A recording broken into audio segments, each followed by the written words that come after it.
Assalamualaikum warahmatullahi wabarakatuh. Perkenalkan, nama saya Faizal Al-Fatah, biasa dipanggil Faizal. Saya mengambil prodi PGMI Y2 semester 2 dengan NIM 2311306008. Pertama-tama marilah kita panjatkan puji syukur atas kehadirat Allah Subhanahu wa taala yang mana telah memberikan kita taufik, hidayah serta inayahnya, dan telah memberikan saya kekuatan, kemampuan untuk mereview makalah yang saya buat dengan judul memahami definisi ruang lingkup dan kegunaan ilmu pendidikan Islam.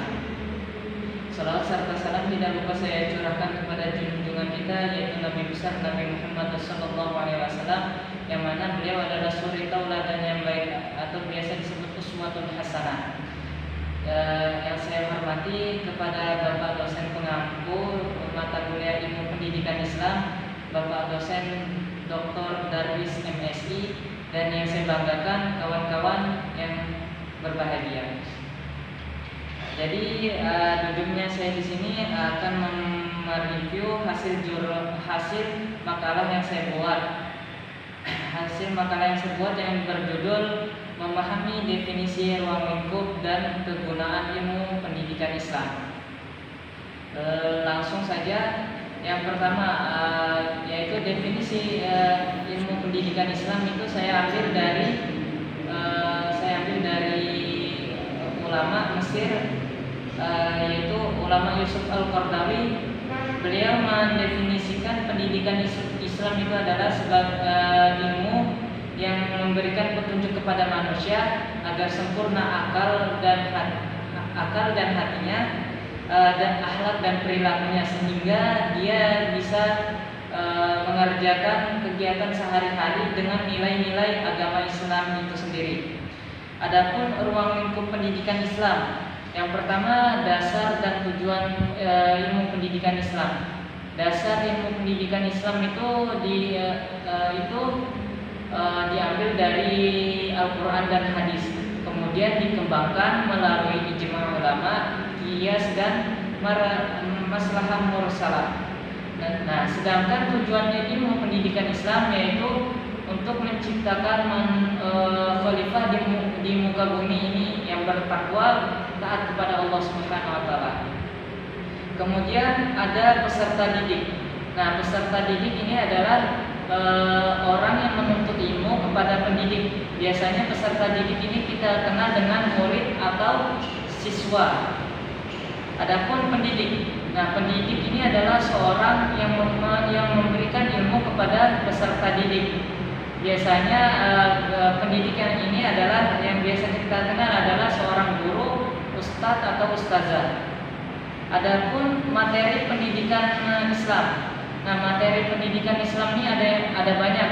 Yang pertama ada pendidikan keimanan, kedua ada pendidikan akhlak, ketiga ada pendidikan rasio, baru itu ada pendidikan jasmani, ada pendidikan hati nurani, baru itu ada pendidikan kemasyarakatan, dan yang terakhir ada pendidikan seksual. Nah, itu tergantung dengan umurnya.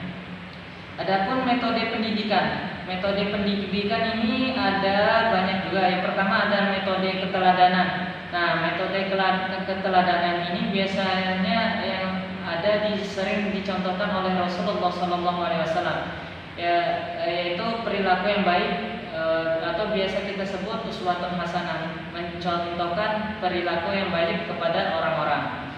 Adapun metode pembiasaan. Nah, metode pembiasaan ini adalah kebiasaan yang baik yang dilakukan secara rutin, terus menerus. Dan adapun metode nasihat. Nah, metode nasihat ini sering kita jumpai seperti yang dilakukan oleh guru kepada siswanya, agar siswanya itu lebih baik untuk kedepannya.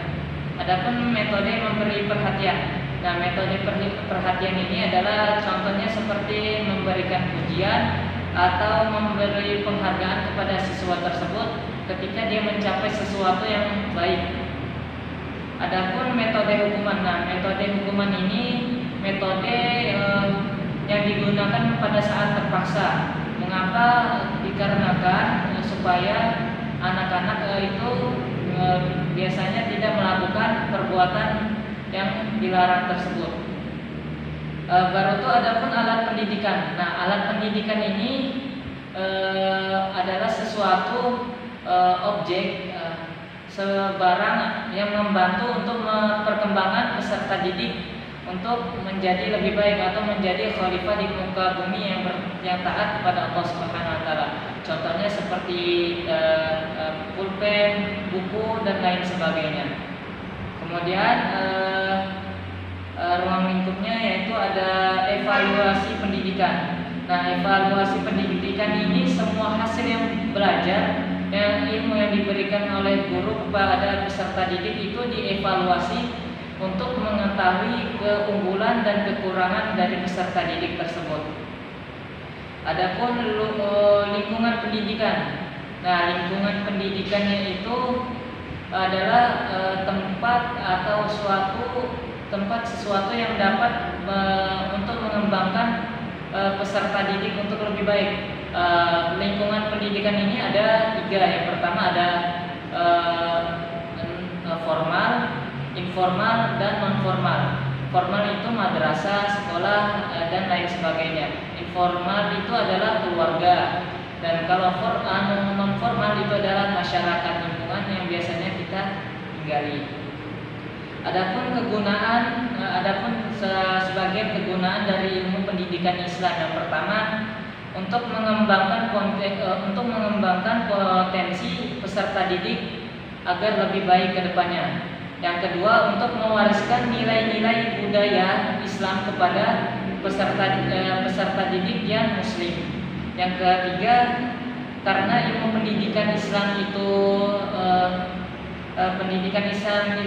Islam itu berlandaskan dengan Al-Quran dan hadis, yang mana bahasanya itu bahasa Arab.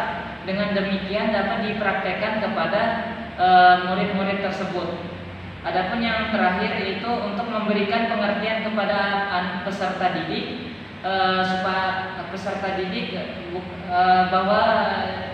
supaya dirinya itu mengetahui bahwa dirinya itu bukan hanya berpedoman kepada Al-Quran dan hadis, tetapi sebagai orang Indonesia kita juga harus memiliki falsafah hidup bangsa, yaitu Pancasila dan Undang-Undang Dasar 1945.